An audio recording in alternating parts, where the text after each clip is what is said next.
amroby folera sasany katroka izao eto amin'ny efitrano tenenanay ohatra manao radio zany miarabantsika rehetra izay mpanaraka tsy tapaka ny fahasoarizo fa 7 amby roapolo volana aprily taona 1 amby roapolo sy 10 ny andro anio andro alakamisy farany ihany koa anatin'ilay vondrona lohahevitra mikasika ny angovo isika amin'ity anio ity iresaka momban'ny fametrahana ny hazavana ny amin'ireny tontolo ambanivohitra reny no resahantsika eto amin'ity 25 minitra ity Rija Randrianavony no vahintsika amin'ity androany ity. Miarabanao Rija. Miarahaba Rina, miarahaba ny Rivo, miarahaba antsika rehetra mpanaraka ny fahasoarizo. 25 minitra izay iarahana amin'ny Rivo ihany koa. Miarabanao Rivo. Miarahaba Rina, miarahaba ny Rija, miarahaba antsika rehetrarehetra ny amin'izay toerana misy antsika any izay mpanaraka tsy tapaka ny fandaharana fahasoarizo. 25 minitra iarahantsika rehetra ianao any tokantrano ihany koa na ianao any ampiasana amin'izao fotoana izao dia afaka mitafatafa sy midinidinika mametraka ny fanontaniana izay mahalinanao mikasika an'izay lohahevitra hoe électrification rurale comment faire izay no resahantsika izao. Avy hatrany dia androso ao anatin'ilay fampidirana isika ahafahantsika tsiraray avy tafiditra ao anatin'ilay contexte an'ilay fandaharana izay ataontsika anio miaraka amin'ny Rivo. Ary ny loahevin-dehibe zany no safidina moa zany ty resaka angovo ty dia ny hoe nos enjeux énergétiques. Iaraha malala fa io resaka angovo io zany dia ilaina mitondra hazavana ao an-trano, betsaka ny ilana azy ao an-trano, ny indostria tsy mihodina raha tsy misy angovo. Voaresaka teto tamin'ny voalohany hoe inona sy inona aby ny angovo azo avozina zay mety azo atao eto Madagasikara. Fandaharana faharoa dia niresakitsika ny hoe inona sy inona aby ireo angovo tsy azo avozina, zany hoe ny gaz, ny pétrole, ny énergie fossile moa zany ny tena ny fampiresahana. Tamin'ny fahatelo dia niresakitsika ny bois énergie. Nanino tsika niresaka ny hoe bois énergie satria ny zava-misy androany eto Madagasikara dia mihoatra ny 520 isan-jato ny tokantrano dia ny hazo, ny kitay na ny charbon no ampiasain'ny tokantrano amin'ny fandrahoana sakafo. Androantsika dia iresaka ny hoe électrification rurale. Maninona moa tsika niresaka ny électrification rurale satria marina fa reto Antananarivo sy amin'ny tanan-dehibe dia resaka angovo, resaka jirama zay foana ny resaka. Nefa rehefa zoina any amin'ny 520 isan-jato ny ménage na ny mponina na ny tokantrano eto Madagasikara fotsiny zany no misitraka zay zany hoe taux de couverture amin'le énergie. Manahoana ny any amin'ny ambanivohitra le zone rurale, le zone rurale hoe zone rurale ny ambanivohitra sy le périurbaine na le manodidina ny tanan-dehibe. Ahoana no mikasian'ny olany ro tokantrano an'ireny amin'ny resaka angovo akoatra ny kitay sy ny zany efa betsaka ny zavatra natao. Misy an'le lettre de no politique énergétique izay raha tsy diso ako tamin'ny voaka tamin'ny septembre 2015 dia nametraka mazava mihitsy izy hoe hatramin'ny 2030 dia miala amin'ny 520 isan-jato na 15% ka tonga hatramin'ny 70% ny fampiasana angovo madio izay raha tsy diso irija. Ka zany rehetrarehetra zany zany mila resahantsika androany. Ka alohan'ny idirantsika amin'ny tena votoatin'ny resaka aloha dia andao aloha angatahantsika kely Rija aloha amariparitra ohatra ny fanaontsika mahazatra aloha mba hampitovina ny tadin-dokangantsika rehetrarehetra na izahay eto na ianareo mpanaraka no hoe ina aloha zany no tena asan'ny Rija zany énergéticien zany inona ny tena ataon'izany. Faharoa manarakarak' zany aloha faharitana tsara hoe inona atao hoe électrification rurale mba hitovin'ilay tadin-dokanga zany mandritra ny adi-hevitra. Misaotra Andrivo zany ny tenako zany dia Rija Randrianavony ingénieur électromécanicien dia nanao fandalenana koa mikasika ny angovo madio sy ny tontolo iainana. Nanomboka ny sehatra tato anatin'ity herinaratra ny ambanivohitra ity nanomboka tamin'ny taona 20 sy 20 tao amin'ny ONG Greta zany ka mandraka kehitriny zay zany le tena natao de tonga angamba de toizako ihany le valopanontaniana mikasika am'le hoe tontolo ambanivohitra hoe aiza moa zany ary inona ny atao am'izany électrification rurale zany famaritana anazy araka n'le lalàna zany le lalàna na le 98 032 taloha na le 2017 020 de mamaritra an'le faritra manodidina ny tanan-dehibe sy le any ambanivolo zany le izy fa tsika koa tokony mahafantatra hoe nareo renivohitry ny district reo ary de mibetsaka manana statut commune rurale tsy voatery commune urbaine daholo akory ny renivohitry ny district rehetrarehetra fa misy mbola manana statut commune rurale zany hoe na de misy jiramara zany ny faritra sasany de mbola rurale ihany no filazana azy zany hoe ahoana fomba naparitahana ny herinaratra zany any amin'ireo toerana rehetrarehetra eo zay zany ny atao amin'le électrification rurale ny toerana sy le vahoaka mponina ho aminy eo zany aloha zany tonga de efa mipetraka aloha zany ny fanontaniana hoe ahoana ny anaparitahana le herinaratra any amin'ireo ny faritra rehetrarehetra zany rural manaparitaka zany voalohany indrindra aloha misy aloha zany le izy zay vao afaka paritaka ary rehefa manaparitaka azy de misy le tena le mitsinjara le tonga azy any tokantrano mihitsy zany hoe le production électrique zany raha zay production d'énergie électrique zany faharoa le transport miala avy eo amin'ny toeram-pamokarana ny hitatsika moa zany de ny poteau moa zany ny tena manao an'le transport de tonga any amin'le hoe misy orinasa zany manjifa manahoana aloha zay raha ny abean'ny Madagasikara voalohany indrindra faharoa manarakaraka zany tanàna eto Madagasikara mitsitokotoko fa tsy hoe mifanakaikaiky zao satria ngeza be le territoire amin'ny lafin'ny teknika fotsiny aloha ohatrotry ny ahoana zay hoe misy toerana azo ankarana daholo ve ihany raha izay mila misy poteau ve zany sy karaha sa hoe ahoana le paikadiny eritreretina zany amin'le électrification rurale ie misy tena marina mihitsy zay tsy maintsy fokarina aloha le angovo de aveo taterina raha resaka électricité moa zany de zay vao tsinjaraina any am-pampiasa anazy de misy ambaratonga an'le izy zany amin'le resaka électricité misy ny ataontsika hoe réseau national zany hoe manavatsava faritra maromaro manderana nosy tahaka ny hoe réseau interconnecté Antananarivo ohatra miala ny faritra Tsinanana mandalo loatra Mangoro faritra Nalamanga ka hatrany pylône poteau amin'ny alalan'iny tambazotra lehibe iny rehefa aveo no midina ny ambaratongany de lasa afaka makany ny zay ambanivohitra akaikikaiky mba tsy de reny zany de efa afaka misy endriny anankiray de misy indray le réseau somary régional zany hoe misy district roa sy telo fanakaiky eo de avy amin'iny no hitaritana le périurbain aloha de rehefa aveo afaka atao ihany koa no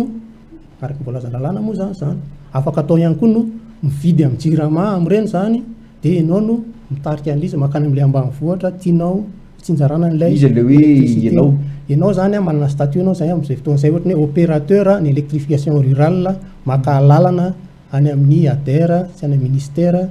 de afaka manao an'izay ohatra ny tiako tsindrina kely mihitsy aloha zay satria hoe ohatra tsy mahalala fa tsy jirama tsika lalàna efa tamin'ny taona 2000 nefa milaza fa mahalalaka famokarana sy ny fiamarotana électricité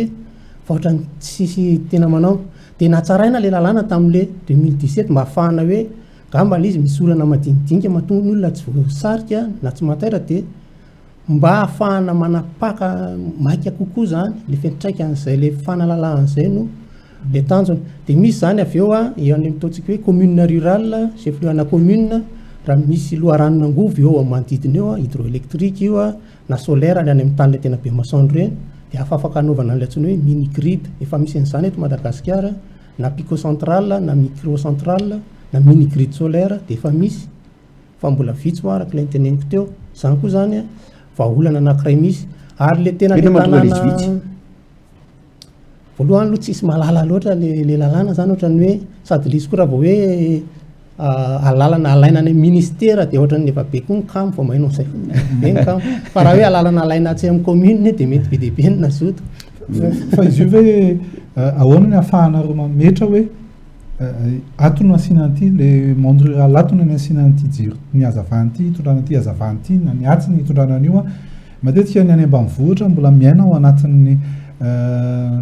lova tany aloha tany a ny fotopisainana sy ny fomba fihetsika ny comportement rehetra manahirana anazy mahita jiro mahita fil miditra ao amin'ny trano ny alohan'la lapsi any na jaboto ahoana ny ahafahana mametra an'izay misy aloha amin'izay a fa za kosa mino fa vitsikely ihany no matahotra fil satria misy mantsy ny olona tonga dia miaina fotsiny hoe ity ny eo a ity any tsy misy vola lotsony fa vidina lapsi iny vidina dia vidina afikasika ny any ambanivohitra tsy voatery manana revenu mandavataona fa mety hoe mandritry ny fotoana fimpitoana ray zany misy vola dia raha veo tsy misy vola tsony ndray ia tena marina mihitsy zany rehefa manao an'le électrification rurale zany de ohatrany zavatra rehetrarehetra aloha satria opérateur ianao privé indrindrindrindra tombom-barotra aloha zany de avinao mandeha miasa ianao any amin'ny toerana tsy afaty antoka anao alohan'izay zany anao de tsy maintsy manao karazana étude économique kely amin'ny fomba fiainan'le olona de manao enquête kely ianao mamantatra ianao hoe malany labsi firy isam-bolana le olona malany pétrole ohatriny isam-bolana izy amin'ity lany ety afikasika impiry de iny no kajianao a de rehefa iny avadika ao kilowattheure de ozy ianao hoe amin'izao fotoana izao a amin'ny salanisa ianananay zany ny tokantrano antonony any ambanivohitra de mihinana mandany eo amin'ny 5.10 ka hatramin'ny 5.20 kilowattheure isam-bolana amin'ny labsi sy ny jiro pétrole sy ny pilana radio sy ny de iny avy eo no avadika kajy de jerenao ny vidin'ny kilowattheure de mandresy lahatra an'le olona zany ianao rehefa tonga eo amin'ny tanàna amin'izay hoe tanareo sady mahatsara anareo amin'ny fahasalamana le izy no mampandroso anareo ary tokony ho hitan'le olona hoe misy économie misy 15 zay izy voaresy lahatra de amin'izay fotoana izay sady mahazo tombony zany le olona marotanao no mahazo tombony koa ianao amin'le famarotana an'le angovo tonga de misy fantanina namana anankiray ty ato a Pierre André Mihaja sady mitohy amin'ny leo anatin'le délimitation an'le domaine de définition Pierre André Mihaja zany hoe efa misy le projet ADER re tompoko efa miasa ary navita recensement ireo chute hydraulique misy eto Madagasikara ary tena miparitaka mihitsy fa tsy misy mesure d'accompagnement raisin'ny mpitondra anatsarana izany de toisiko fantaniny Pierre André Mihaja io hoe marina tokoa fa imanitra teto tamin'ny fandaharana voalohany de niresaka hoe ina sy aby zany disponible eto Madagasikara éolienne hydroélectrique sy ny karazany fa manao ahoana aloha ny fiparitaka ireo source d'énergie ireo eraky ny territoiran'ny Madagasikara hoe aiza daholo zany hoe raha zao zao mieritreritra fotsiny de hoe hydroélectrique zany angamba ny faritra Atsinanana be orana sy be ala any ny tena misy an'izany ny solaire indray plutôt aty amin'ny sud sy ny anina misy manao aloha fiparitahany zay source zay alohan'ny eritreretana ny production sy ny transport de sady raha mba afaka tonga de valina kely le fantaniny Pierre André Mihaja hoe les mesures d'accompagnement no tsy misy mitovy hevitra amin'izay ve rija ie eny afaka raisina le izy aloha zany amin'le hoe raha ohatra hoe mesure d'accompagnement fa misy anjara andraikitry ny ADER aloha zany anisan'ny tena ataony ny fanapahariana fampahafantarana ny électrification rurale koa aloha zany eto Madagasikara ary manao planification ry zareo planification dans le temps sa dans l'espace aloha zany ny voalohany satria ny technique zany hoe mijery zany aiza daholo ny loharanona angovo aiza ny olona itsinjarana azy tahaka ny ahoana ny mety ho vidin'izany raha eto ianao mamokatra ny hydroélectrique ka hoentina tsy amin'ity toerana ity reny aloha zany aiza daholo ny raha manana eto hydroélectrique ny ataontsika eto solaire ny ataontsika eto zay ve ny ataon'ny ADER sa tsy voatery ohatr'izay zany le endrika isehoany fa ohatra hoe raha amin'ny hydroélectricité ohatra andresahako satria zany matetika afataonay ty misy potentiel hydroélectrique mamokatra 400 kilowatt ohatra kelikely de aiza daholo ny tanàna afaka avatsiny io 400 kilowatt io ohatran'izay le planification atao amin'le izy zany fa ny recensement nasita kosa de efa misy hatramin'izay zany base de données de avy eo amin'izay no arakaraky ny fandrosoantsika no izy tomana hoe ty le bebe ty mbola afaka atao makary indray rehefa avy eo zay le planification dans l'espace aloha satria no techniquement de dans le temps indray rehefa avy eo ara-potoana iny somary fanapahan-kevitra politika kokoa ngamba ny filazako anazy na hoe tototsika hoe safidy mihitsy ny mpitondrisana ambaratonga tsy voatery aty amin'ny ministera zany fa mety any tokony andraikitra any amin'ny faritra raha ohatra izy ka satria izy zany efa velarina no mahita hoe tia no ataontsika meloa amin'ity arakaraka ny lahara-pahamehana ara-toe-karena ohatra raha zany no mibaiko an'le fitsinjarany fa planification zay ataon'ireo teknisiana marobe le fandrisamanitra tamin'iny moa zany na ny Jiramara manana planification, ny Adera koa manana, ny ORE koa manana planification technique. Misy milaza mantsy ato zao i manitra rakoto avy eo dia milaza misy hoe ndraindray ozy izy misy amin'ireny andro ireny fa tsy le puissance n'identifie anazy tamin'ny voalohany tsony efa simba le ala teo ambony na zavatra zany dia efa mihena le izy efa mise à jour ve zay ary à la disposition rehetrarehetra zany hoe raha irina zao investisseur ohatra dia tena izy hoe za te hanao dia efa azony atao zay azon'izay information zay.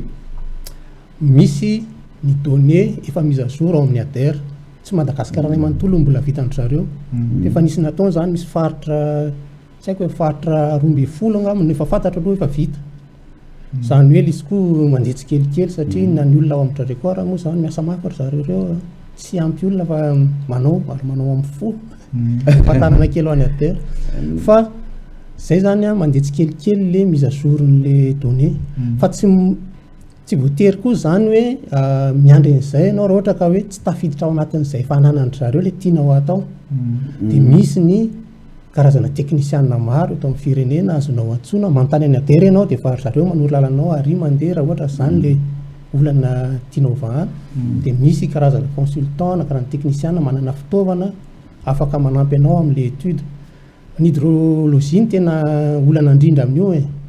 satria efa ela nisy données farany ny fivaovan'ny toetrandro moa le placen'le centrale koa taloha izy tery dia raha ovana maketsy indray dia miova le potentiel iny zany fa anao ny tena anao to hoe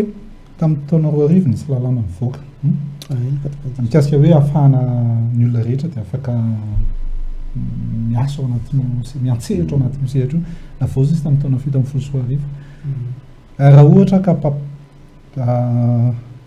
mpampiasa vola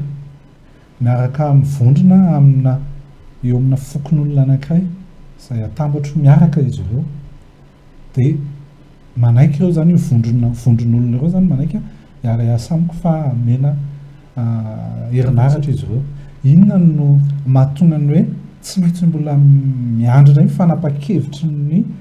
ireo tompon'andraikitra mety hoe tompon'andraikitra nivon'ny faritra na tompon'andraikitra ty amin'ny fitondrana fibe fa tsy efa tonga dia efa vitanay hoe privé zany le sera ianao raha mamemaimaimpona dia aoka memaimaimpoana dia tsisy olana mihitsy zany le zavatra misy anaty lalàna ianao zany raha ohatra ianao ka misy zavatra ataonao mba mivoatra ka manana ambina angovo ianao ka tianao zaraina maimaimpoana le mpiray-tanàna aminao tena rahabasorabitsara tsisy olana fa le ianao le mivarotro io mihitsy zany no misy régulateur mba manao le tarifa kosa mba tsy atonga le hoe apiment mba ataon'le opérateur zany zay ny ORE zany miditra tsehatra amin'izay zay mahatonga le izy hoe tsy maintsy misy déclaration kosa ary ataonao raha fantany vao mivarotra mihitsy zany le action ataonao dia mila réguler le misy alohan'ny hidirany fanontaniana anankiroa ato mitoy dia puisque mbola anatin'le tapany voalohany antsika dia ny hoe mazava zay zany ohatrana le électrification rurale fa tamin'ny 2015 le voaka zany le lettre de politique énergétique dia le objectif 2030 le par rapport am'le ODD zany le objectif de développement durable numéro 7 hoe angovo misy mamokatra durable accessible le accessible zany important be mihitsy le hoe accessible depuis 2015 ka hatramin'izao 2021 zao inona nefa mipetraka raha resaka électrification rurale ahoana fijerin'ny rija inona zany ny stratégie napetraka inona solaire ve ny hydroélectricité aiza ho aiza zany tsika zao toka hoe misasaka ny lalana entre ny 2015 sy ny 2030 inona ny efa vita ary ahoana nanaovana anazy aiza ho aiza tsika par rapport amin'ny objectif mbola réaliste ve le 70% électrifié hatramin'ny 2030 mandraisiko ambaratonga le fanontanianao teo aiza ho aizy tsika zao nanomba tamin'ny 2014 mety mbola kely mivita za aloha mihiny fa tsy tena hoe mbola betsaka mivita satria na ny fanjakana zany amin'izao le hoe midouble an'le puissance installée avy roa eny zany 400 mégawatt ho lasa 400 tsy haiko hoe mbola aiza ho aiza zany zao tsika momba an'izay mbola kely zany hoe zay nefa ny kely raha oharina amin'le hoe 700 amin'ny hatramin'ny 2030 fa le kely zay aloha ino zay kely zay inona natao tamin'izay kely vity zay zay hoe midouble an'le capacité fotsiny ve sa nisy zavatra hafa natao koa fa saingy zay mihitsy malentin'le tonako le toy ihany hoe fa saingy le ohatra natao kosa dia mahavelom-boly satria efa miengeza zany le ataontsika hoe mise à l'échelle le zavatra kely natao tamin'ny voalohany ohatra zany zao hoe zay zany zao ohatra hoe manao an'le hydroélectricité any ambanivohitra misy commune rurale ny puissance apetraka amin'izany dia 60 kilowatt ka hatramin'ny 2 mégawatt zany zany zao no apetraka amin'izao 60 kilowatt zany mahavita manélectrifier renivohitrana commune anankiray misy mponina 3 eo eo zay le 60 kely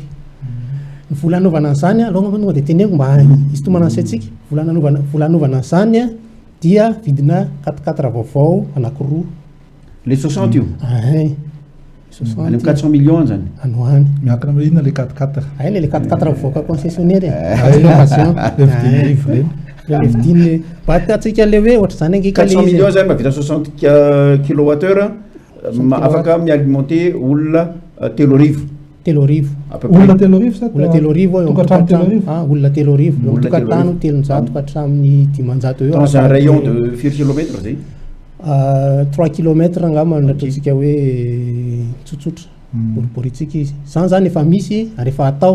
le 60 kilowatt natao tamin'ny voalohany dia zany renivohitra commune ray fa afaka atao koa renivohitra commune anankitelo le ataonay any Sasinaka zao ohatra misy Sasinaka Fenombo Mahabako manaraka ny lalam-by NFCE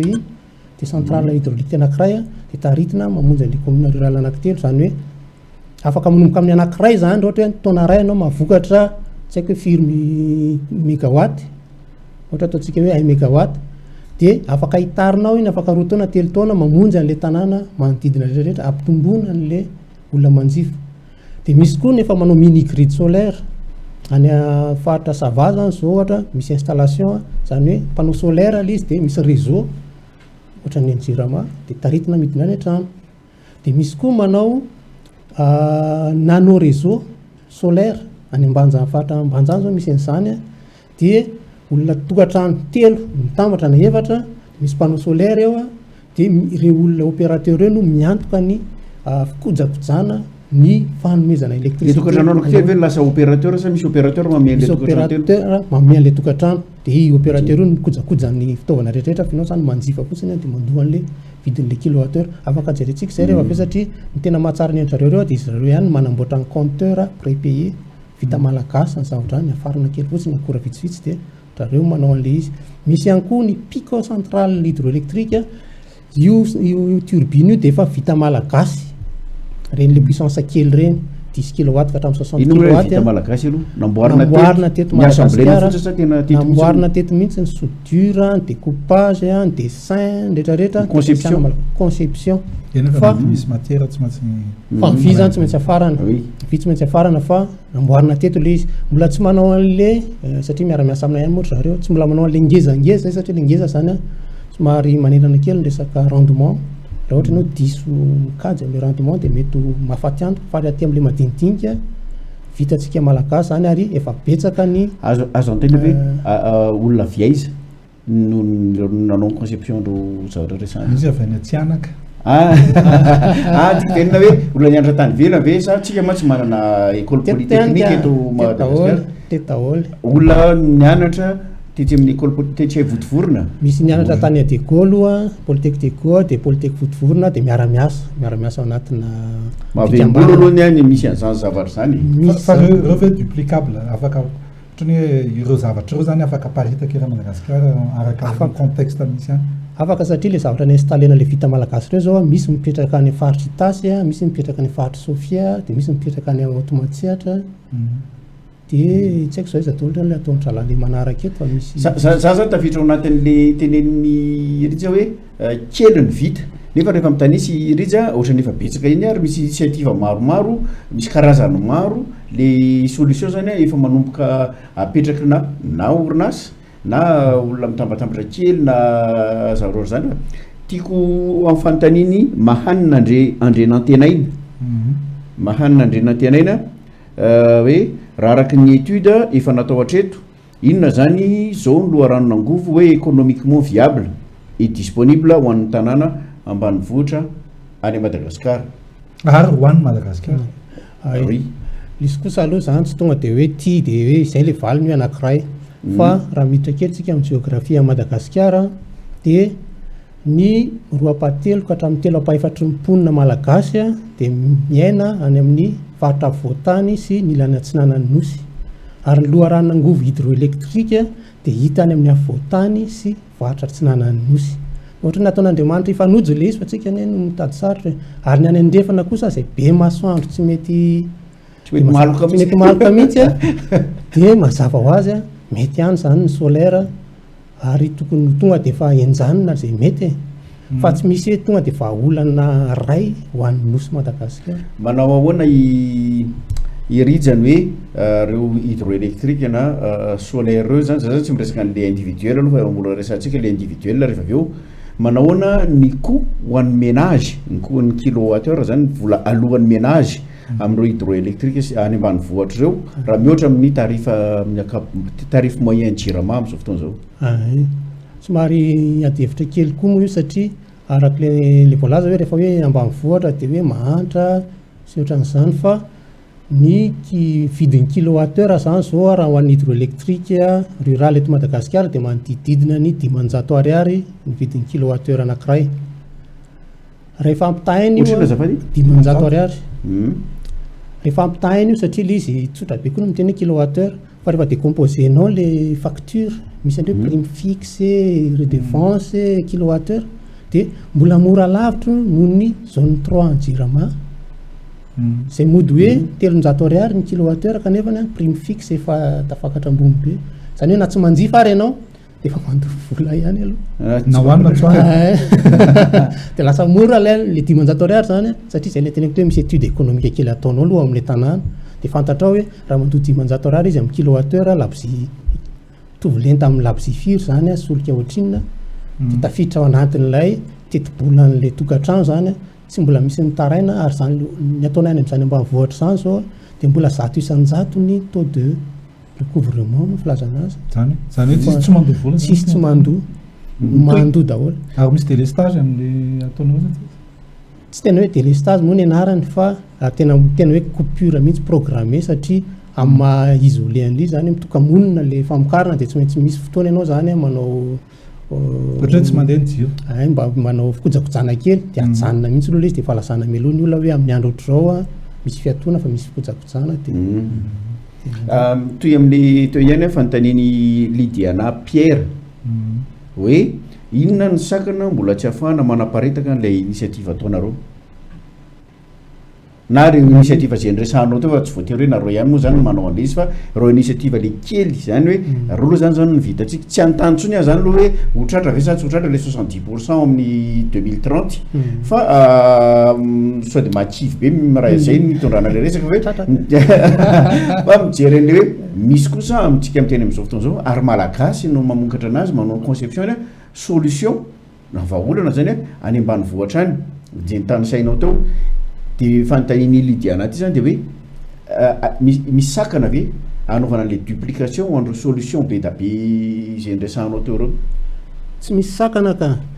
tsy misy sakana zany initiative fa ny tena olana le mazava azy zany fa le famatsim-bola ny tena olana amin'izy io satria mavesatra le mety manana an'le manangana an'le izy hoe raha 4 anankiroa zany 400 millions prix production fotsiny zay sa miaraka amin'ny transport miaraka amin'ny transport zay raha le rayon kelikely zay ka 3 kilomètres miaraka zay raha tsy de lavitra zany le sita satria sita tonga de mety amin'ny tanàna akaikikaiky tsy mandeha lavitra be tsy hoe any 10 kilomètre ianao nitarika réseau makeo amina 300 any fa eo amin'le manodidididina anazy eo fa le tena sakana le arabola zany eto mitsika ny banque primaire zay rehefa nanao le tetikasa rivière moa zany tetikasa tsiroany grete de nataonay voalohany de niresaka tamin'ireo banque reo satria misy apahana mety hoe subvention etoan'le bailleur taky Union européenne na ohatr'izany de misy apahana entin'le privé de io zany ny eritreretina tamin'ny voalohany mba mandray anjara le banky fa na teny zareo zany na metoky nanao sini daholo ny PDG na banque tamin'izany banque folo hoe hanampy l'électrification rurale fa tsy mbola tena nisy aloha zany tena ataontsika hoe asa vagnina satria tsika sujet ray manokana mihitsy io écosystème bancaire hoe to Madagascar satria zao lasainy zareo tamin'izay hoe zay mila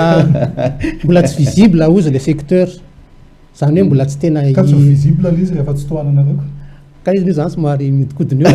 zay zany ny anjarany ela mba miezaka mampiseho kely an'le hoe le zavatra efa misy mba ahafahan'ny olona mandresy lahatra hoe tsy mahafaty antoka marina nge le système satria ny olona hoa mieritreritra hoe mahantra ny tambanivohatra tsy mahantra tompoko ny tambanivohatra fa tsika no miezaka manana fijery mba miabo kokoa fa farak'izay olona miara-miasa reo olona mipetraka any amin'ny fahatra ambanivohatra io ary fatany mahasoa anazy fa tena mandoa izy alohan'ny ivadiantsika amin'ny grand thème enfin le deuxième partie misy sous-thème anankiray farany zany ao anatin'le partie voalohany tiako abordena kely amintsika miteny amin'izao fotoana zao zany de miparitaka be mihitsy any ambany vohatra any zany reny kit solaire reny misy moa ato anatin'ny anaty betsaka izy no miresaka ny hoe zay reny solution le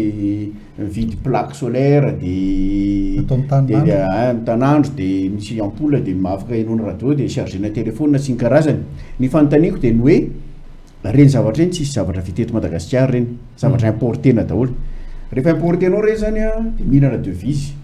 sika zany hoan'ny solaire satria nisy facilitation koa zany ny importation an'izy reny de akoatran'ny carburant zay efa afaratsika mihinana devise amin'ny production na énergie thermique mbola mampiasa an'ireny kit solaire reny koa inona ny place amenan'le kit solaire kely be da be mandeha makany ambany vohatra reny zany ao anatin'ny schéma global na électrification rurale io satria initiative individuelle tsy nyreny zavatra reny raha zay faharoa manarakarak' zany akoatran'ny tsisy valeur ajoutée tena entiny eto le izy fa afarana daholo reny zavatra reny ve raha tsy misy fepetra raisina zao manahoana ny fiteveny recyclabilité ny reny akora nanaovana an'ireny tsy polluant ndray ve reny rehefa avy eo reny zavatra reny zay miparitaka be izy zany satria amoraina ny importation nefa ny rizara voanteny te hoe ny banque mba resahany eto mba anampy an'le électrification rurale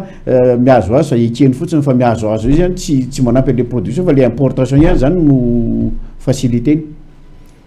manao no kit solaire reo aty hevitra raha ny tenako manokana aloha zany de tsy mampiditra ny kit solaire ao anatin'ny électrification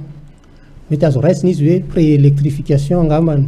hoe mba manana le olona karazana hoe vonjy-taitra satria voalohany aloha akoatran'le lazainao rehetrarehetra teo zay marina daholo de zordirana entana tonga eto amintsika za tonga de manitsy mihitsy miteny fa entana tsy manara-pefa misy miteny ato hoe polluant reny zavatra reny sady amin'ny farany izy polluant tsy hitanao ntsony ny anaovana azy satria simba vetivety efa betsaka ngeny karazana totsika hoe entana anaovana dokam-barotra teto tsy hitany nisy anaran'le produit fa afaka emborana de simba afaka farafabetsany iny heritaona de maty zay koa mahatonga anazy hoe tsy mety raisina hoe comptabilisenao anatin'le taux d'électrification satria zavatra nyzaraina tamin'ity taonyity afaka heritaona tsy fantatra ntsony hoe mbola mandeha sa tsy mandeha ntsony le izy de nefa ianao kamo iteny hoe ny ena le problème matsy efa créer le besoin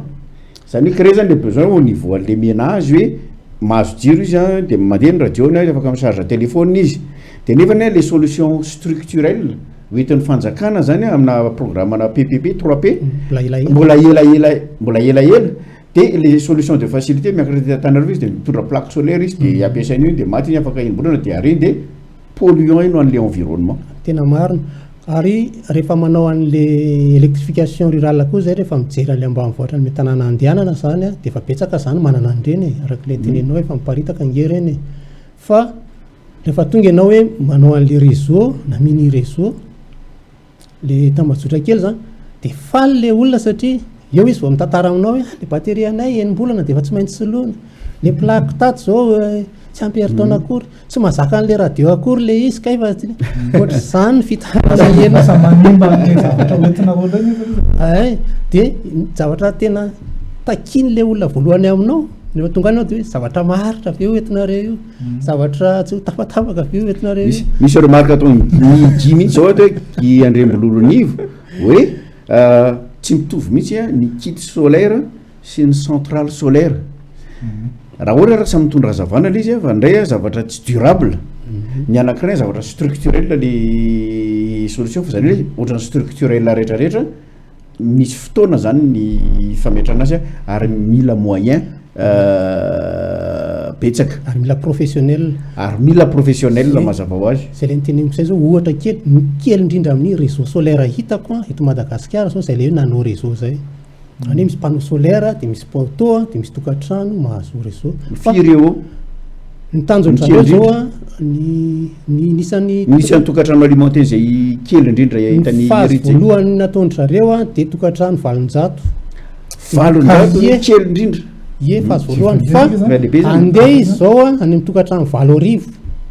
misy deuxième phase misy famatsim-bola opérateur privé io a eto Madagasikara io a izy manamboatra an'le compteur prépayé manafatra le plaque sy anna fotsiny izy a any Allemagne de misy composante afarana any Chine de technicien ao amin'ny zareo ihany manamboatra ny compteur io satria zay le izy hoe raha potika io compteur avidinao avy any andafy io a de lasa sortir nefany a aterinao amin'ny fotsiny zany io de recycleny de amboariny de tsy lasa sortir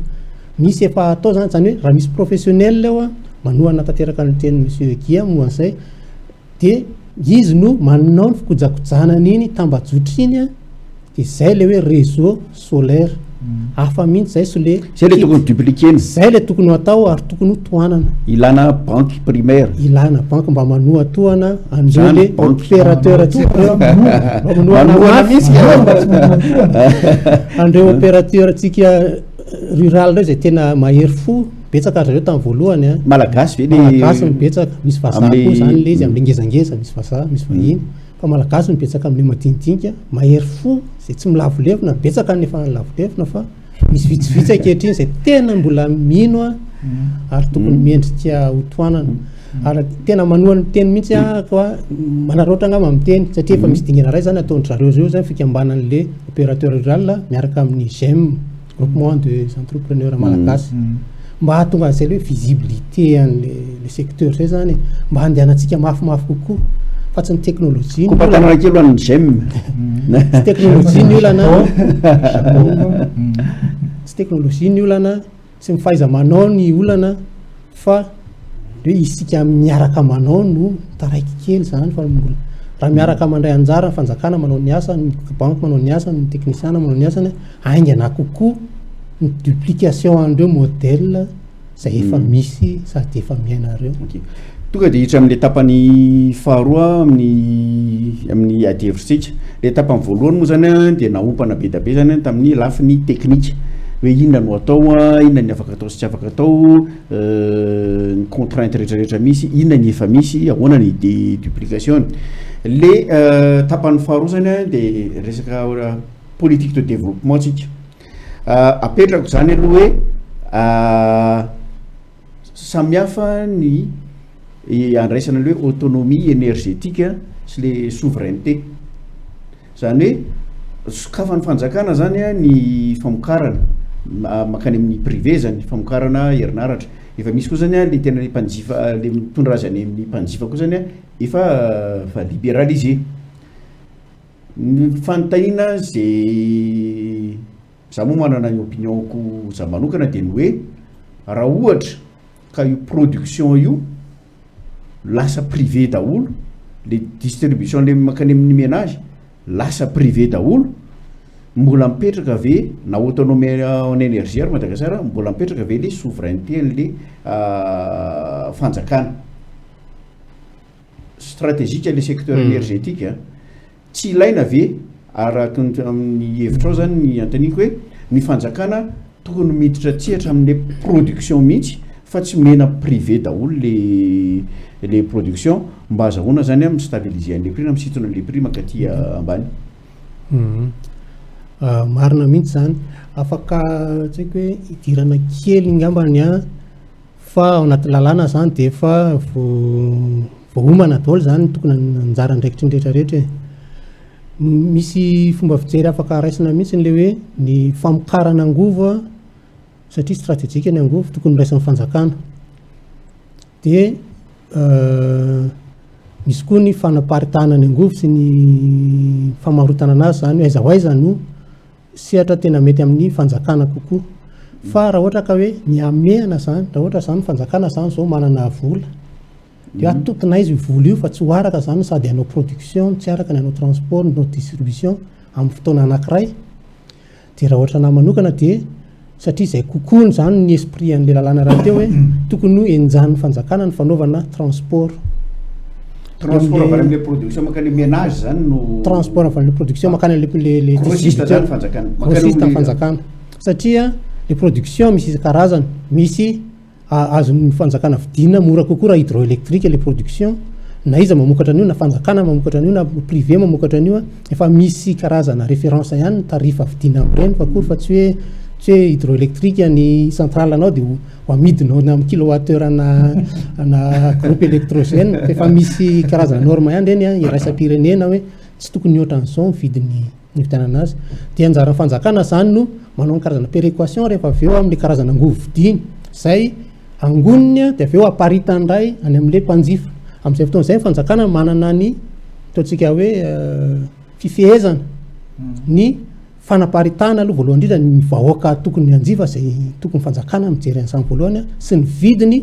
tonga any amin'ny mpanjifa satria zany rehefa avy eo grossiste afaka misy ny régulateur raha teo mametry izy zany hoe raha midiko indray ty rehefa avy eo amidiko amin'ny détaillant midiko 200 ohatra ny kilowattheure de fanjakana miaraka amin'ny régulateur manao hoe raha 200 ny varotako an'io tsy tokony ohatra ny 300 ohatra ny amarotanao an'io any amin'le client satria anao miantoka an'le fila sy ny tarina zany de misy masokarenanao zany ao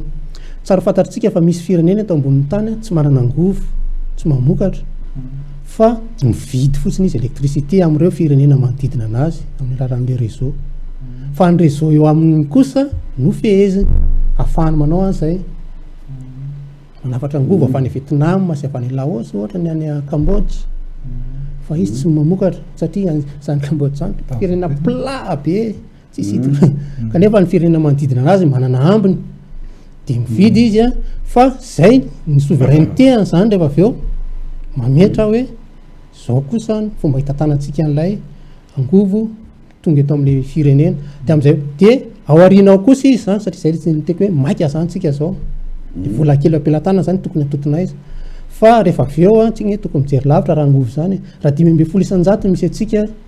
amin'izao mbola hoe langatsika vao tonga any amin'ny 20,100 na de ataontsika hoe misy ambition biara ao anatin'le 30-70% mety hoe 2040 zany raha tena miaraka amin'le fitavozavozana tetỳ am-piandohana zany de misy démarrage somary sarotsarotra atao de taray kely le atterrissage fa tokony ho tratra zany le izy raha mandeha amin'izay le mazava le position any riza am'le hoe transport zany any tokony maîtriser ny fanjakana izy zany tokony raisiny andraikitra le production zany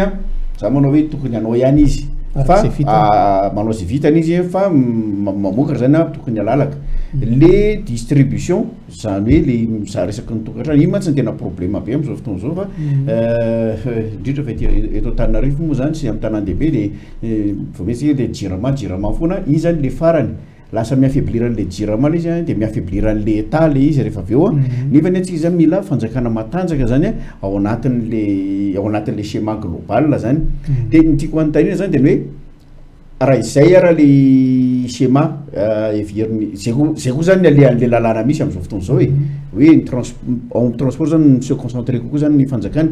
manaona ny fitaran'izay réseau rehetrarehetra zay dans le temps aiza makaiza satria Madagasikara mitadasitra araka ny teneniko tany am-piandohana ny village mitsitokotoko kely etseroa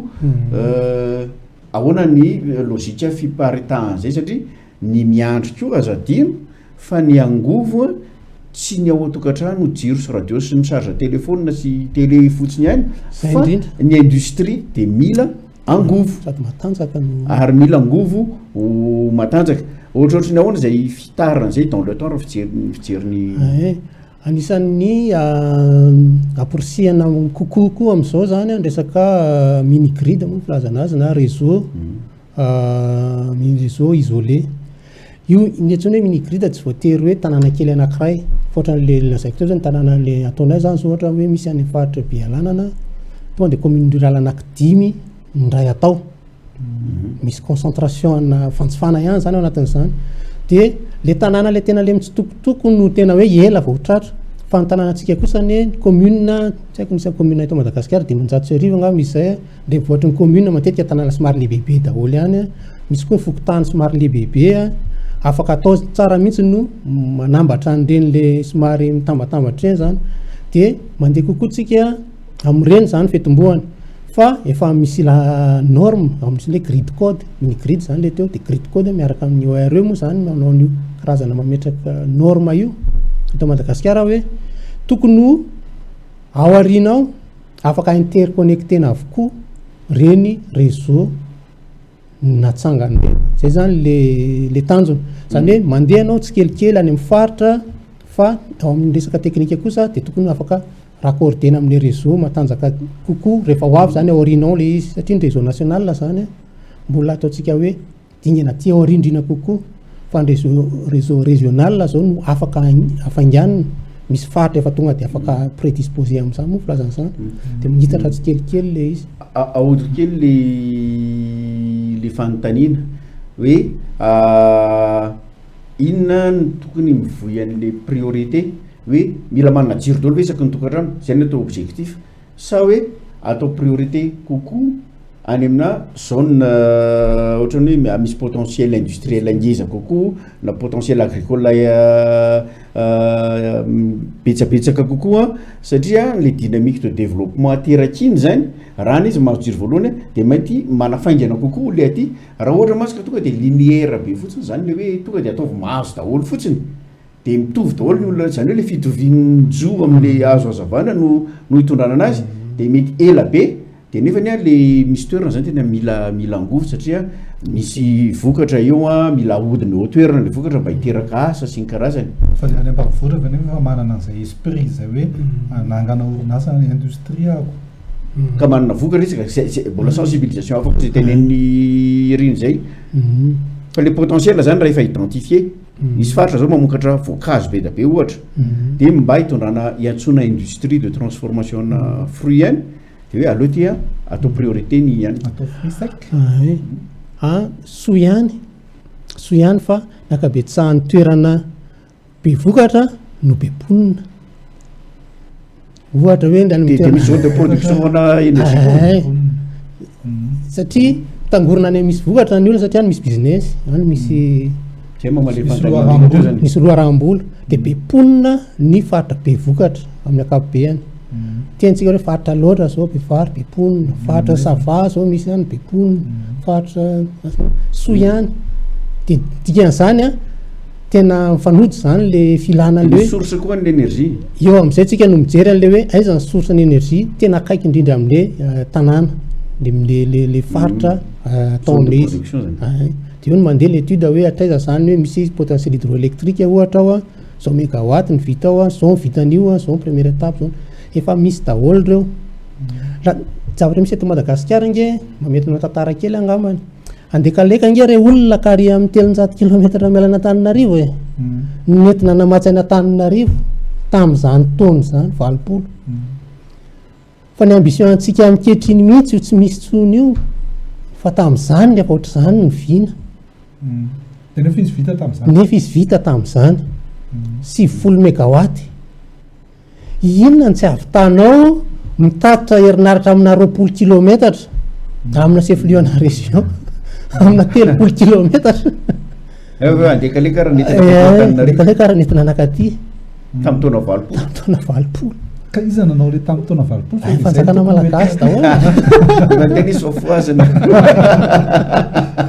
fa le ampoy sy le hoe tantara zay mety zany ngamba nilana fianarana tantara amin'ny zavatra sasany hoe misy zavatra efa misy angefa tsy hoe ho importena daholo foana koa ny anina fa misy ohatra efa misy eto fa antelomita centrale hydroélectrique mahafantatra moa tamin'ny taona firy ny vita 1909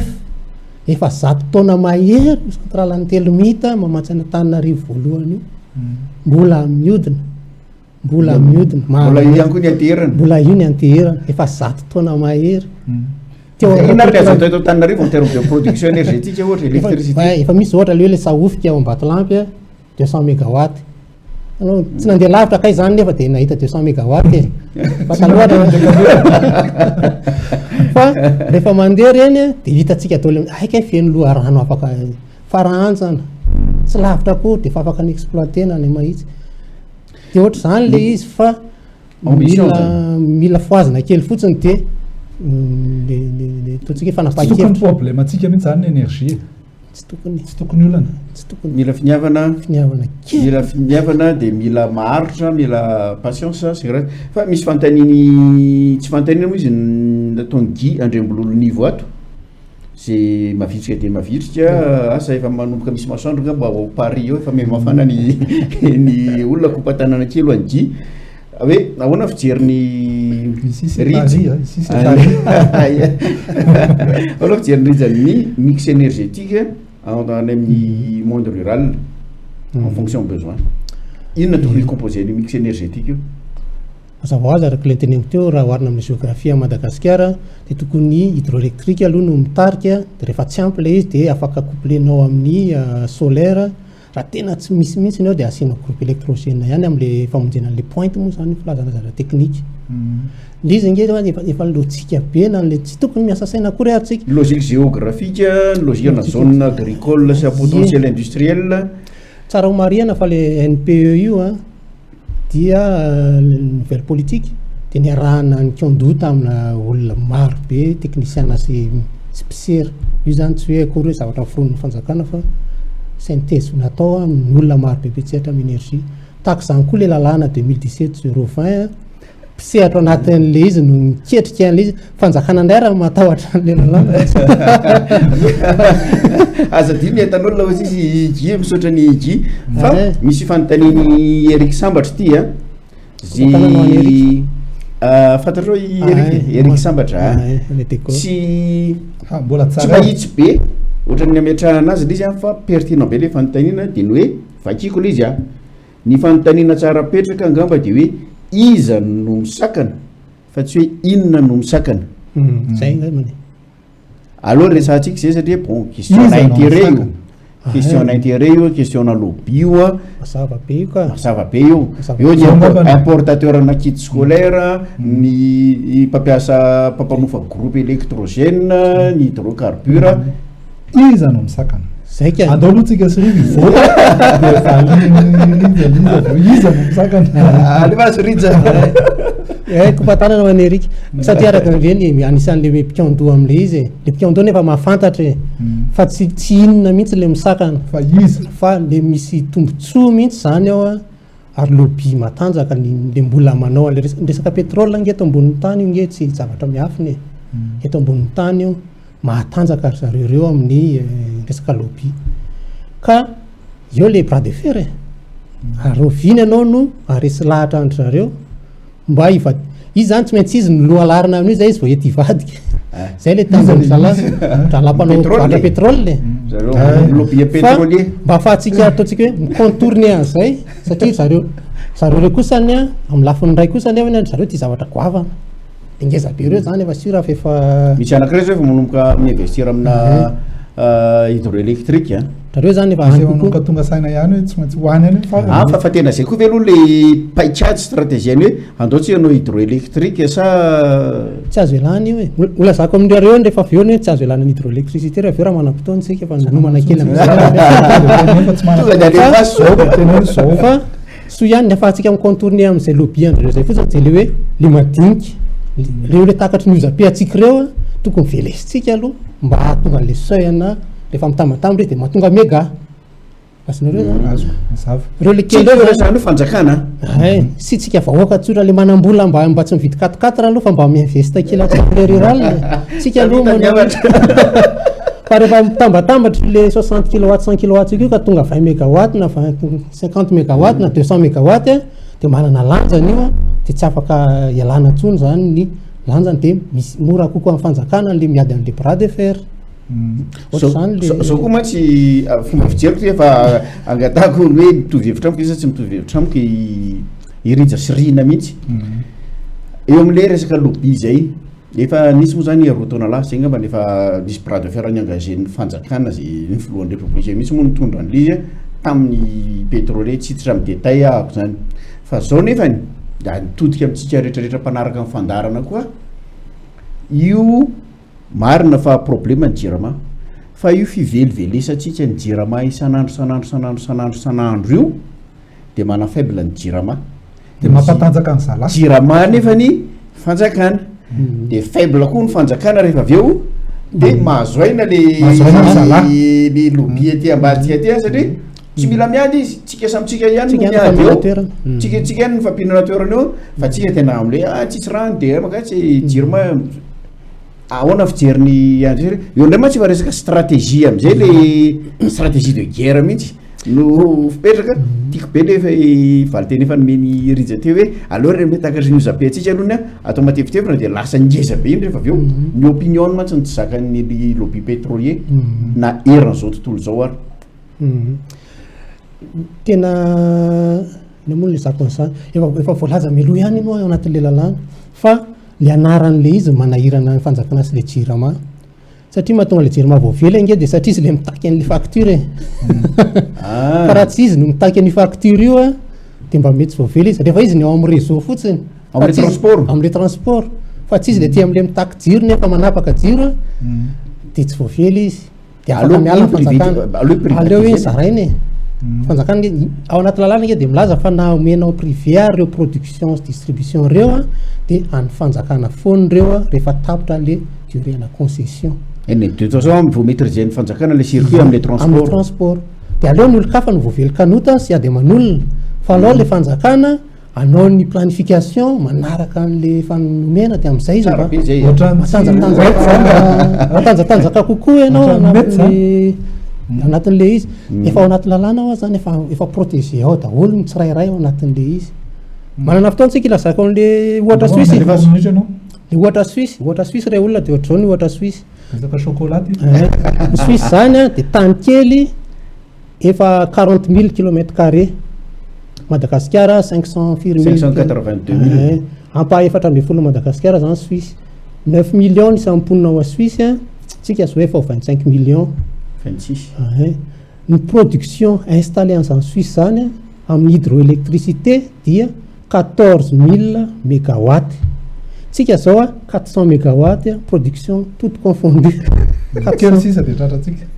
zany lasa 800 io zany atoato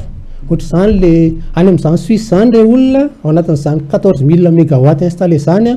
arivo isa ao anatin'izany territoire kely zany ny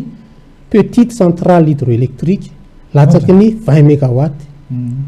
20 mégawatts natsona hoe petite de tsy haiko zao mety 10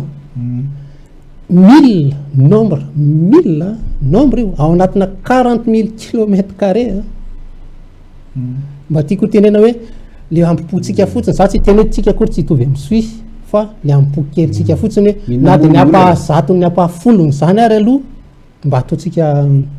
tanjony izahantsika miara-miezaka de miova le ary ny tanjony Suisse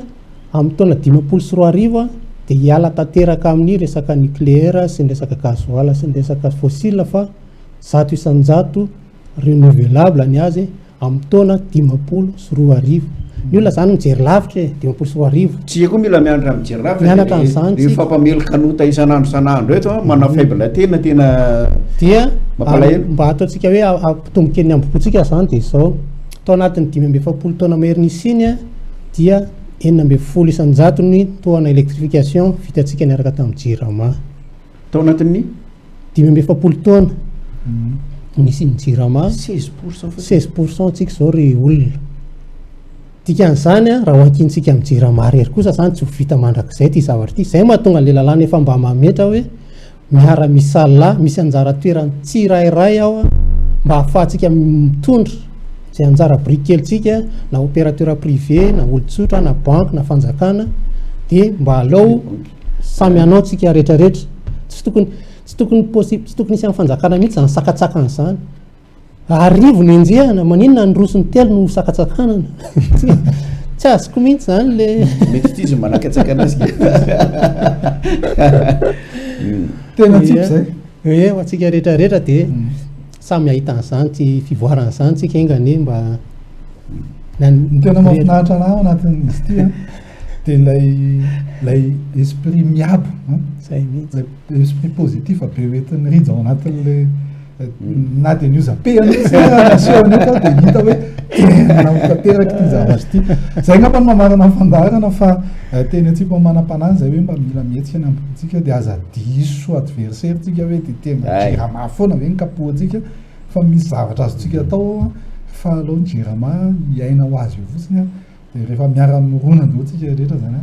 dia tody ihany zay le hoe misy mazava dia nisany mazava farana fandarana misaotranao kaka misaotrabetsaka irija anafinaritra tsika rehetra amin'ny talata ray fotoanantsika manaraka zajonona fa mbola ao anatin'ny fiboana tanteraka tsika ny sabotsy sy ny alahady mpanaraka ny faso réseau rehetra dia ravina mba tsisy voaboka amin'io fa